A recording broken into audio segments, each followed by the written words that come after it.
Hey everyone, and welcome back to the Sellify YouTube channel. In this video, we're going to be going over how to use Sellify for your product research on Walmart. Sellify is an all-in-one Walmart product research tool that helps you with competitor analysis, profit analyzing, as well as product sourcing. So let's go ahead and let's break it down step by step.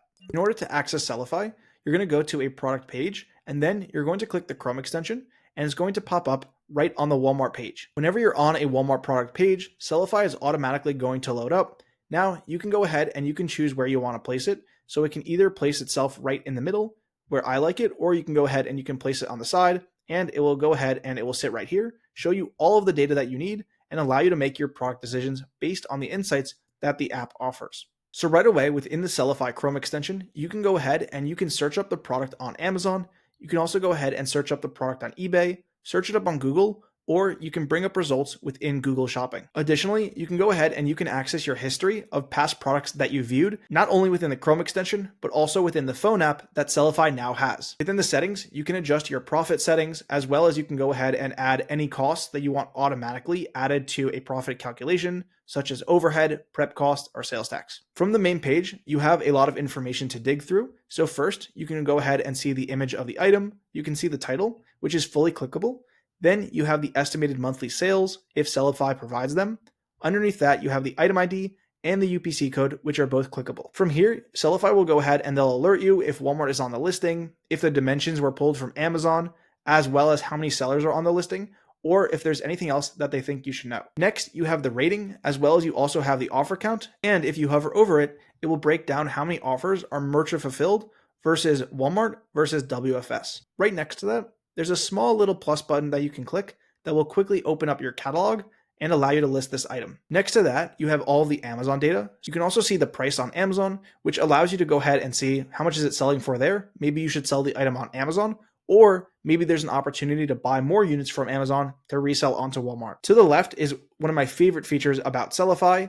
It's going to be the export. Now, the Google Sheets integration with Sellify is second to none, and it's super seamless. Within these three buttons, you can quickly bookmark a product. So now it's bookmarked within your history, and you'll always be able to search for it and find it. You can also add a product note if you want to go ahead and add some reminder, or if you work with your team. This way, one can add a note so that the rest can see it. Opening up the export feature, you can go ahead and you can link up to 3 Google Sheets. You can also give them a name, and you can also go ahead and you can choose how you want the columns ordered. So opening up the column options, you can see just how many columns Sellify has available for you to go ahead and to use within the Google Sheets. You can reorder them, choose which ones you want turned on or turned off. You can also reset this at any time, and you can rename your sheet. Going back to the sheet, you can also add a buyer comment, or you can also add your source URL, making this a great tool for building buying sheets, as well as any other sheet that you are going to use with your team, VAs, or just for really any product sourcing needs. Right underneath that, you have the calculator, and you can simply use this to go ahead and to see your profit calculation for your item. But it gets a lot better than that. Not only are you able to go ahead and see a simple breakdown, but if you hover over your profit, you can actually see an in-depth breakdown of all of the fees that you're going to be charged and why you're actually going to make as much money as Sellify is estimating that you'll make. So let's say, for example, my cost for this product is $30, and that's going to leave me with a profit of $41. So let's add that in here. We can see that my profit is $41 right here. And here I can see a breakdown of my sales price, my cost, my gross profit, the WFS fee, referral fee, storage fees, as well as any additional fees that I have listed. Next, I can also go ahead and see my break-even price as well as my max cost in order to stay at my minimums of 30% ROI. I can also very easily switch between merchant fulfilled as well as WFS and just enter in my merchant fulfilled cost if I know them. So let's say I'm going to be doing merchant fulfilled and it's $12. Now it's going to go ahead and simply adjust my profit based off of that. If I had any other additional fees or I wanted to see a breakdown, I can simply come right down here and drop down these menus. So additional fees is going to be hazardous, 50 cents, WFS polybag of 60 cents, and a standard label. All of those charges are then added to my item, and I can see my profit breakdown in real time. I can also account for overhead, sales tax, as well as inbound shipping per pound. I can also see a breakdown of the dimensions and the weight that Sellify is estimating for this listing. Now, if they are incorrect, I can simply adjust them by changing them and just pressing enter, and then you'll see it adjust in real time, and it will change the fees based on the weight or dimensions that I put. Underneath the next breakdown, I can also go ahead and adjust my storage fees. I can see a breakdown of my WFS fees, my referral fees, my storage fees, or any additional fees that I put. and then it gives me my total fees. Scrolling back up, because we're not done, I can also see the lowest price history. So this is going to show me the lowest price history on this listing, and I can go ahead and pop that view out so it's a lot easier to see. Next, I can adjust that to a full timeline and just see how long this is. So this is 97 days. I can also adjust it to 3 months. So not a difference here, but if you have some listings that are over a couple of years old, you can go ahead and you can see the difference on all of those different timelines. Hopping back into the calculator, I can also get a breakdown of the verified reviews over the past couple of months. And this is great for just estimating velocity as well as just seeing seasonal trends. And right under that is going to be a breakdown of all of my competitors and the other sellers on the listing. So within the sellers table, I can go ahead and I can download the sellers table. I can also go ahead and I can choose to select only to see WFS or merchant fulfilled. And from here, I can also go ahead and see how many units each seller has. I can see their name. I can see if they're pro seller, as well as I can also see who has the buy box. So from here, I can also click on their name and it will take me to their storefront. Underneath that, you have the brand data tab, and this is one of my favorite tabs within Sellify. It's going to show you the risk of an IP rating. So here you can see an IP rating, unique offers on the buy box, brands on the listing. So here Lego is not on it, but it's super helpful to know if a brand is selling on their own listings. And then you have offers on the listings. So there's a lot of offers on Lego, and you can also report a brand if there is an issue with that brand. Next, you can go ahead and you can see the brand listing data. So you can see what percentage of the listings as well as how many Walmart is on. Next, you can also see how many of them have WFS in stock, as well as which ones have pro seller. And you can go ahead and you can choose to view more, and then it will open it up within the Walmart search tab. From here, you can also go ahead and you can see a breakdown. So the top seller is Walmart, and I can see the next ones, and I can see a buy box composition across all of those listings. The last 4 tabs are going to be estimated sales. So here it's just going to show you the estimated monthly sales. It's going to be an offer count chart, units sold chart, as well as observed units chart in terms of all of the offers combined.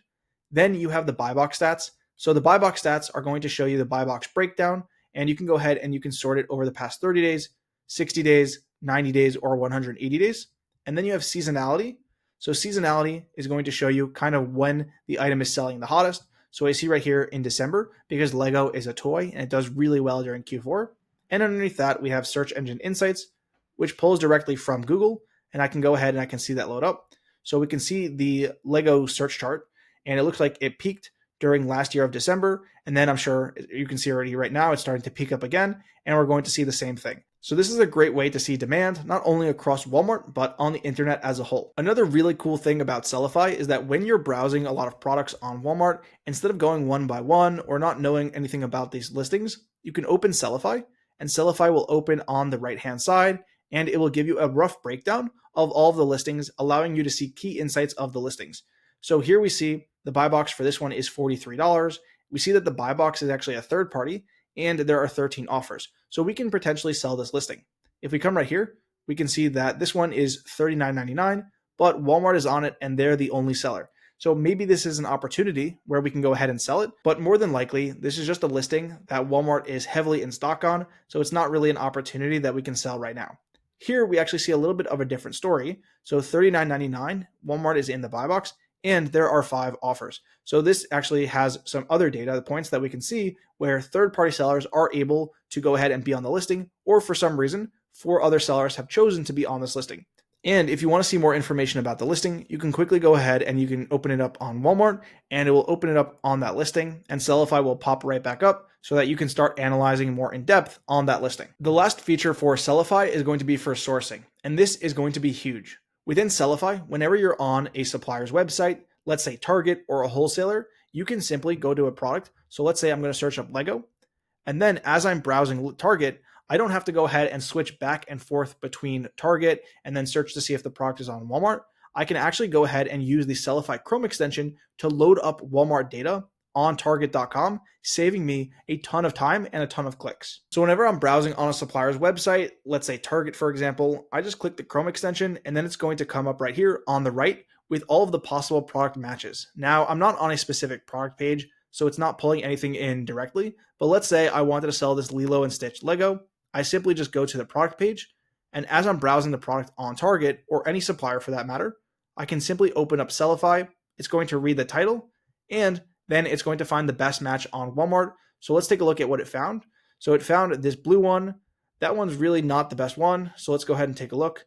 And we have some other Lego options right here, but nothing that is matching. So instead, I can just go ahead and I can search up the model number, and let's type it in right here. So let's do Lego Disney, and just search up the model number, search, and then I can see better results. So maybe this item is actually not being sold at Walmart. I can see it's new at Target. So this could be an opportunity for us to list it on Walmart to potentially make a profit.